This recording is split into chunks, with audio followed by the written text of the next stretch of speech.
I wonder what kind of Advent person you are. Are you someone who'd really like to live at the North Pole all year round, such is your sense of excitement and wonder? Or are you, if you're really honest, someone that approaches this season with a sense of dread?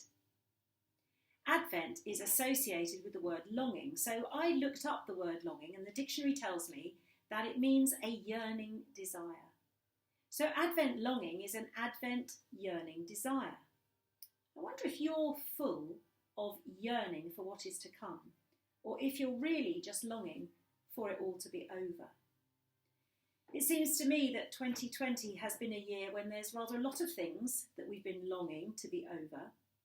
Longing for an end of talk of Brexit, longing for an end to COVID, indeed longing for an end to 2020, because we are certainly over 2020. I'd like to suggest that rather than adding to these feelings of just wanting to wake up in 2021, Advent this year might be more than ever actually a really helpful time and an opportunity. In the book of Isaiah, the Israelites are in exile. They're in spiritual desolation when God speaks to God's people through the prophet. And the reading for the second week of Advent comes from Isaiah 40, and it says this: "Comfort, O comfort my people." And reading further on, "In the wilderness, prepare the way of the Lord. Make straight in the desert a highway for our God." For the long exiled Israelites, this is a promise of a yearned for homecoming. But it's more than that. When a king was coming to town, a herald was sent on ahead to make sure that everything was ready to lay out the red carpet. To the Israelites, the voice of one calling to prepare the way in the wilderness means not only that they're going home, but also that the Lord himself is on his way. Their longing is to be satisfied, and everything will change. Every valley will be lifted up, every mountain and hill made low. Uneven ground shall become level, and rough places made plain. What a promise.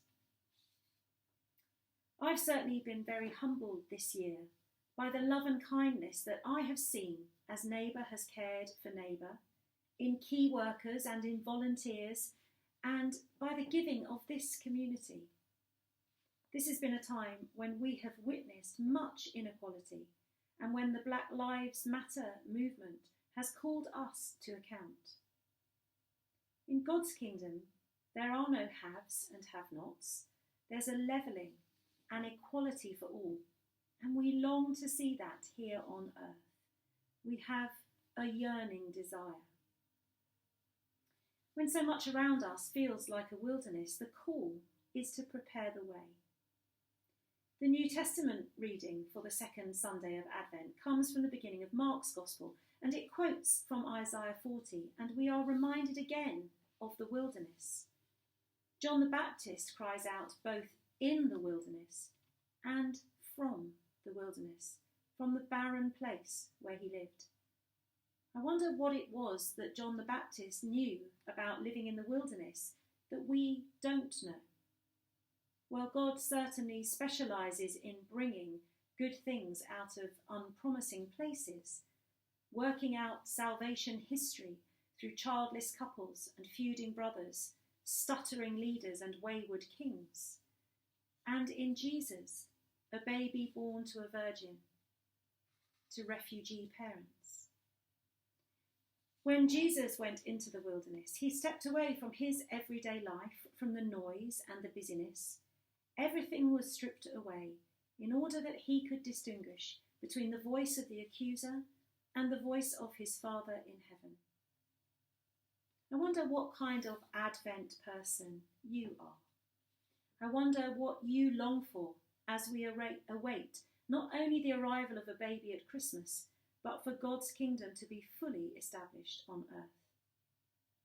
Whether this is a time of excitement and wonder for you, or if it's a time that you find particularly difficult, and especially this year, my prayer is that as we step into this season of waiting and longing, you and I would experience the peace that comes from knowing that God is the same, yesterday, today, and tomorrow. And that as we prepare to receive the Christ child again this Christmas, we would be restored in the hope we have that comes in the knowledge that in the fullness of time, Christ will return and all things will be made new.